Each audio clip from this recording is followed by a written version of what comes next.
पनवेल से एक दिल दहला देने वाली खबर आ रही है। एक मां ने अपनी मासूम बच्ची की हत्या कर खुद की जान ले ली। कारण वही पुराना दहेज और बेटा पाने का दबाव। वैष्णवी हगोने केस की गूंज अभी थमी नहीं थी कि और एक सोनम केणी की दर्दनाक कहानी सामने आई है। पनवेल के पेठाली गांव से सामने आया यह मामला समाज को झकझोर देने वाला है। 2018 में सोनम की शादी अभिषेक केणी से हुई। पहले बेटे के बाद दूसरी संतान के लिए बेटे की जिद और दहेज की मांग बढ़ती गई। 2024 में दूसरी बेटी के जन्म के बाद ससुराल वालों ने टॉर्चर और टोने टोटकों का सहारा लिया। बच्ची की संदिग्ध मौत और लगातार दबाव के चलते सोनम टूट गई। अपने ही जन्मदिन पर 5 साल की बेटी की हत्या कर सोनम ने फांसी लगा ली। 8 पन्नों के सुसाइड नोट में सास, पति और ननद के नाम साफ लिखे हैं। इस मामले में पति अभिषेक केणी, सासू प्रभावती और 4 नंदों के खिलाफ तलोजा पुलिस थाने में गंभीर धाराओं के तहत मामला दर्ज किया गया है। हालांकि मामला दर्ज होने के 1 महीने के बाद भी ना तो पति और ना ही सासू को गिरफ्तार किया गया है। इसको लेकर मृतका सोनम के परिवार ने पुलिस पर लापरवाही का गंभीर आरोप भी लगाया है। परिवार का कहना है कि सोनम को आत्महत्या के लिए उकसाया गया, बल्कि ये एक सोची समझी साजिश के तहत की गई हत्या है। इसी बीच जानकारी प्राप्त हुई है कि आरोपी पति अभिषेक और उसकी मां प्रभावती उच्च न्यायालय में जमानत की अर्जी दाखिल कर चुके हैं। सोनम के परिवार ने यह भी आरोप लगाया है कि लगातार मानसिक और शारीरिक प्रताड़ना के चलते उनकी बेटी की जान गई। अब परिवार न्याय की गुहार लगाते हुए दोषियों को जल्द से जल्द गिरफ्तार करने की मांग कर रहा है। हाँ, सोनमने मला जेव्हा मुलगी झाली ना, 1 महिन्यानंतर मला मी फोन केला चौकशी करण्यासाठी। जायचे मी तिला 8 दिवसांनी 15 दिवसांनी भेटायला पण जायचे, पण ती सांगायची ना, पण तिथलं वातावरण बघून सतत नर्वस असायची ती। तिने फोन केला मला की विचारलं की नानी कुठे ट्रीटमेंट करता येईल का मुलासाठी। म्हटलं असं का विचारते तू? तर काही नाही बोलली। शी बोलता असं कसं झालं, असं तिने शब्द उच्चारला माझ्यासमोर। मी पण थोडीशी विचार पडली की मुलगी आताशी याच्या सेकंड नाही झालं तर का अशी नर्वस पडली। संशय वाटते मला। मी पोलिसांना म्हटलं की तुम्ही डायरेक्ट आमची स्टेटमेंट घेतली ना, तर माझी छोटी जाऊची मी समोरच होती। म्हटलं तिच्या स्टेटमेंट तुम्ही का लिहिलं आत्महत्येचं? तर बोलतो तिने तसं प्रूफच आपल्याकडे तसे। म्हटलं प्रूफ कुठे? आपण अजून डिक्लेअर कुठे झाले की मर्डर केले की आत्महत्या केली? डिक्लेअर आहे ना, तुम्ही डायरेक्ट स्टेटमेंट असं का टाकता ते? असं पोलिसांनी मला मागणी काय आता आमचं म्हणणं आहे त्यांना तुम्ही शिक्षा झालीच पाहिजे त्यांना। आता पोलिसांना मी प्रश्न पोलीस मला विचारतात की तुम्ही काय वकील होऊन आलेत का माझ्याकडे? म्हटलं सर तसं नाही, आम्हाला समोरून प्रश्न विचारते लोक, म्हणून मी तुम्हाला क्वेश्चन केले। म्हटलं मग तुमची अपेक्षा काय मी उत्तर द्यावं? तर ते स्टेटमेंटमध्ये बरंच टाकलं। म्हटलं जे नाही ते स्टेटमेंट टाकू नका, है की नाही? तिची हत्या झाली आहे की आत्महत्या केली हे आपल्याला माहित नाहीये, है की नाही? मग सर मी म्हणजे माझ्या मुलीला 2020ला पहिली मुलगी झाली। पहिली मुलगी झाल्यानंतर तर ते थोडं बहुत सासरची मंडळी नाराज होती का मुलगी झाली।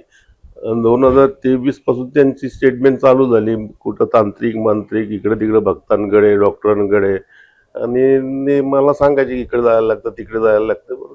जाते नेतात जा, मी बोलतो डॉक्टरांकडे भक्तांकडे। तर ते मला हे केल्यानंतर कालांतरी 2024ला तिला दुसरी मुलगी झाली। दुसरी मुलगी झाल्यानंतर तिला जास्त त्यांचं सासू तिची नंदन मिस्टर हे जास्त तिला त्रास द्यायला लागले। त्रास द्यायल्यानंतर ती घरी येऊन सांगायची का आम्हाला त्रास देतात हे देतात। त्यांच्या पोरीला जास्त टॉर्चर करायला लागले का तुझ्या घरून का आणलाय? माझ्या मुलींना मी 5-5 एकर जमीन दिली चौघींना, तुझ्या बापाकडनं मग घेऊन ये काहीतरी 20-25 लाख रुपये घेऊन जा, आपला घर बांधकाम बाकी आहे। तर तिने माझ्या मोठ्या 2 नंबर मुलीला येऊन सांगलं का असे बोलतो पप्पांकडनं आपण मागायचं बरोबर नाही, एवढा मोठा कुटुंब चालवतात पप्पा।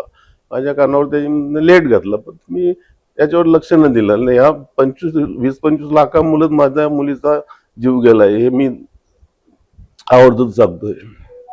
आतापर्यंत मी एक मेला मला वाटतं तक्रार केली पोलिसांना सर। आता 1 मे पासून ते आले पोलीस, मी गेल्यानंतर सांगतात आमचा तपास चालू आहे, 2 टीम आम्ही लावल्यात। आणि त्याच्यानंतर त्याही मला वाटतं 15 का 14 एप्रिलला त्यांना 4 महिन्यांना त्यांच्या जामीन पण झालं पनवेल कोर्टात। आणि आता 26 तारीख होती, हायकोर्टात ते गेले होते। 26 तारखेला पण त्यांचा जामीन फेटाळलाय। 26 तारखेला त्या मुलाचा आणि त्याच्या आईचा। आता ती 5 तारीख दिलेली आहे पोलिसांचा। तर म्हणजे पोलीस सांगतात का आम्ही तपास आमचा चालू आहे। हे मी 24 एप्रिलला तिचा वाढदिवस होता, त्याच दिवशी मला फोन आला संध्याकाळी 6:15 दरम्यान का त्यांच्या म्हणजे चुलत या भावाने फोन केला का सोनमनी गळफास घेतलाय. गळफास घेऊन सोनमला आम्ही खाली घेऊन हॉस्पिटलला चाललोय. आता 10-15 मिनिटांनंतर दुसरा फोन आला का नाही त्या लहान मुलीला पण तिने मारले, असा मला फोन आला त्यांच्याकडनं. पण हे मला संशय वाटतंय, संशय म्हणजे त्यांनी हत्याच केली असं मला वाटतं. कारण त्यांनी आम्हाला 4:30ला त्यांच्या घरात गोंगाट झालेला होता. त्यांनी मला 6:15ला कळवलं आणि पोलिसांना सुद्धा त्यांनी 6:15ला कळवला. म्हणजे या 2-2.5 तासांनी त्यांनी जे पुरावे जे होते ते सर्व नष्ट करून आम्हाला फोन केला. ही त्याही स्वतःहीच म्हणजे दोन्ही मुलीची आणि नातीची स्वतःहीच हत्या केलेली आहे.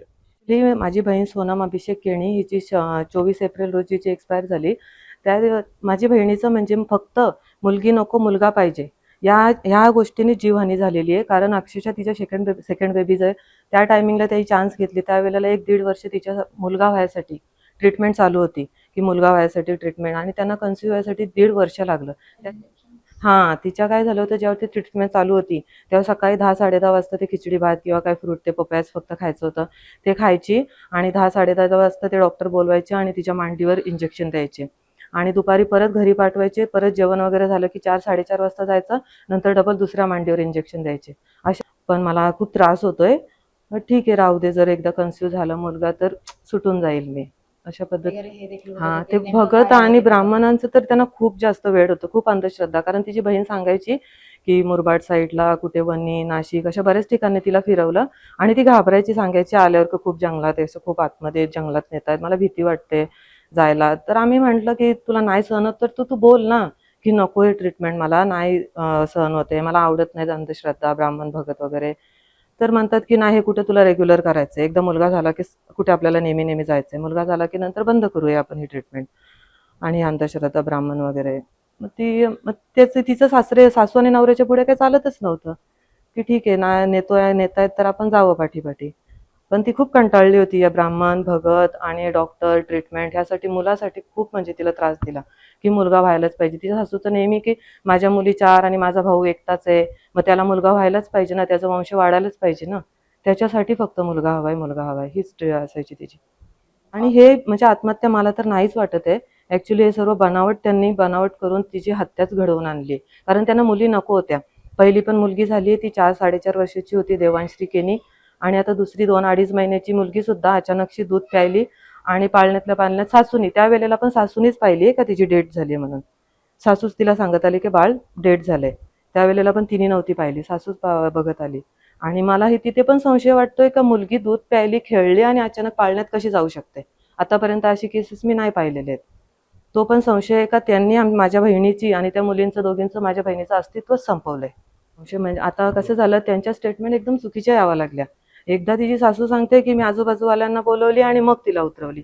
दुसऱ्या दिवशी नवरा सांगतोय का मी साईटवरून आलोय आणि मग उतरवली तिला. म्हणजे स्टेटमेंट एकाची पण खरी नाहीये, सगळे चुकीचे सांगतायत. आणि 4-4:30 वाजता आजूबाजूचे लोक सांगतात की 4-4:30 वाजता हे सर्व प्रकार घडले, आणि माझ्या पप्पांना आम्हाला 6-6:15 या दरम्यान फोन यायला लागले. मग 1.5 तास त्यांनी का लेट सांगितला. त्या लोकांनी दाखवलंय की आत्महत्या म्हणजे गळफास घेतलाय.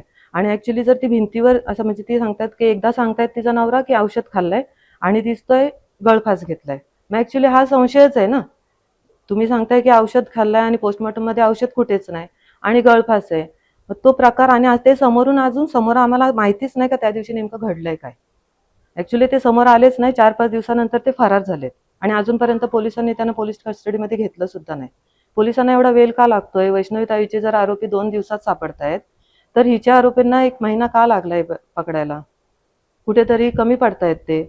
पोलिसांना राजकीय दबाव असेल, कोणत्याही प्रकारचा दबाव असेल असं मला वाटतंय की 1 महिना होतोय की ते सापडत नाही अजून आरोपी.